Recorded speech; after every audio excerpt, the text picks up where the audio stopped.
bienvenue sur Climactu, journal d'actualité du climat en direct de Copenhague. Ce week-end, les négociations sont en suspens. On en profite pour faire un petit tour en centre-ville pour voir un petit peu l'ambiance. Dans les rues de Copenhague, les participants au sommet se mélangent aux habitants en plein préparatif de Noël.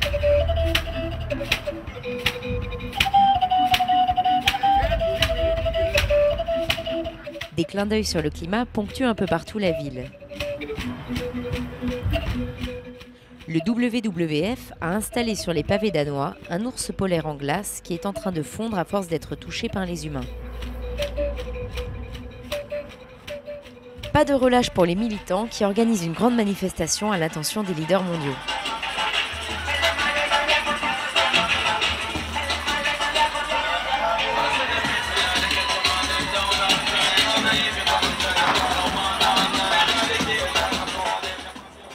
L'eau est présente partout sur Terre. On la croit intarissable et pourtant elle est aussi affectée par le réchauffement climatique. Tout de suite, je vous propose un reportage sur la guerre de l'eau. Alors que dans les pays développés, l'eau peut apparaître comme un dû, 5000 personnes meurent chaque jour à cause de l'eau insalubre. Outre ces disparités de qualité, l'eau est très inégalement répartie sur la surface de la Terre. Aujourd'hui, 1,7 milliard de personnes n'ont pas accès à l'eau potable. En 2025, elles seront 2,4 milliards. Les tensions montent dans un contexte où l'agriculture représente à elle seule 70% des prélèvements d'eau sur la planète, où la population mondiale croît parallèlement à une consommation d'eau par personne exponentielle, où les changements climatiques risquent de bouleverser l'accès à cette ressource de plus en plus rare. Déjà, des conflits sociaux et politiques éclatent à propos de la gestion de l'eau, comme c'est le cas en Israël.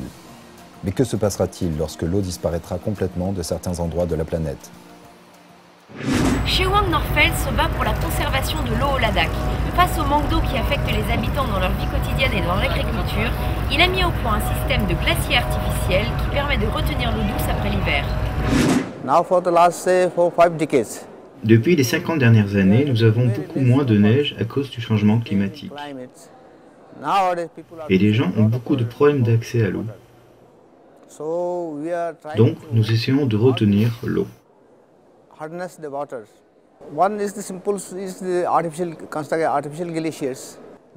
Une solution est le glacier artificiel. Après l'hiver, il reste toujours de l'eau sur le haut des montagnes et nous avons mis au point un système qui permet de la conserver sous forme de glace.